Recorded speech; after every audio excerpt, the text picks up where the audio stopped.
Arkadaşlar, Çocuklar TV'ye hoş geldiniz. Bugün sizlerle slime yapacağız. Tuz kanımızı döktük arkadaşlar.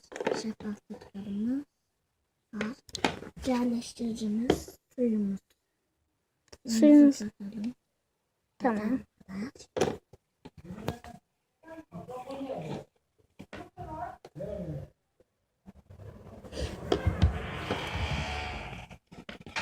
Hayır. Ya sen Pazardan. ne o? Slime.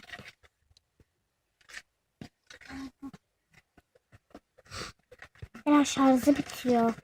Bizim bitecek. Arkadaşlar suyumuzu boraklı suyu kattık. Slime'ımız oldu. Yerleştirici. Yerleştiricimizi kattık. Şimdi slime'ımız oldu. Biraz daha. Arkadaşlar. Kardeşim çıkar mısın? Görünmüyor. Şeffaf. Abi seni çekmeyeyim. Kamerada sadece slime görünsün. Tamam. Küçük. Arkadaşlar pürüzsüz olması için biraz 2 gün ya da 1 gün bir tane tatlı bekletiniz. Bakın pürüzlü. Arkadaşlar oldu. Arkadaşlar şimdi içindeki şeyleri toplayacağız. İçindeki şeyleri ben toplarım. Siz karışmayın. Arkadaşlar Karışmayın. slime çok güzel oldu. Görüyorsunuz. Siz karışmayın. Arkadaşlar şarj bitiyor. Şarj mı bitti ya? Evet. Biraz daha dayansın şarj. Şunları şöyle karıştırayım. Arkadaşlar şunları da alayım bari. Arkadaşlar slime'ımız oldu. Slime çok güzel oldu. Arkadaşlar elimize yapışıyor. Biraz daha zorlaştırıcı katsana. Yani sıkat. Katalım. Tamam. Çok yaptık. Yere dönüştü.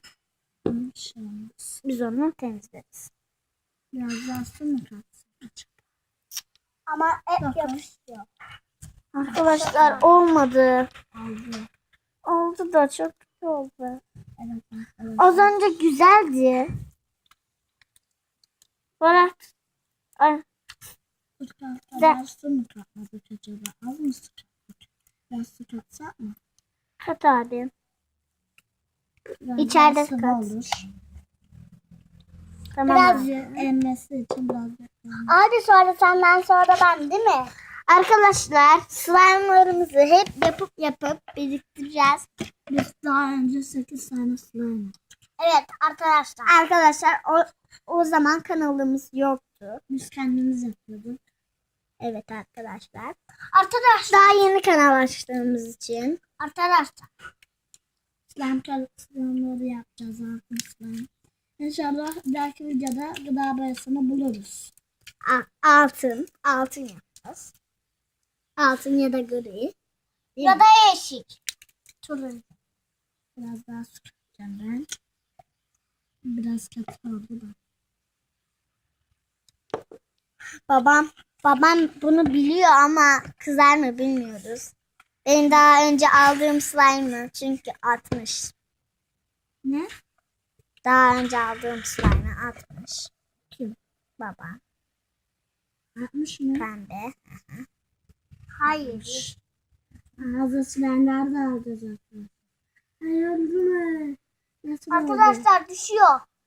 Bırakın şuraya bırakın. Niye aldın sen elime şimdi ya? Bırak şuraya. Ah, tamam. Yerleştirici katalım. Tamam. Çok takmayız. Su kattım diye böyle oldu. Ben de nasıl? 2 gün bir katta bekleteceğiz arkadaşlar. Az önce Şu pürüzsüzleri gidecek arkadaşlar. Tamamen cam slime olacak. Arkadaşlar 2 gün bekleteceğiz. Sonra slime'ımızı size göstereceğiz. Evet arkadaşlar. Arkadaşlar çok az şarjı kaldı. Kapanacak. Arkadaşlar bir videomda burada sonuna erdik. Çocuklar TV'ye abone olmayı ve like atmayı unutmayın. Görüşürüz. Bay bay. Yorumlara yazın hangi slime'ları istiyorsanız. Biz de o slime'ları yapmayı deneyeceğiz ve yapacağız. Arkadaşlar. Tıraş. Slime göster şimdi. Arkadaşlar. Görüşürüz. Yere yapışmıyor arkadaşlar. Şimdi kapatıyorum. Görüşürüz. Bay bay.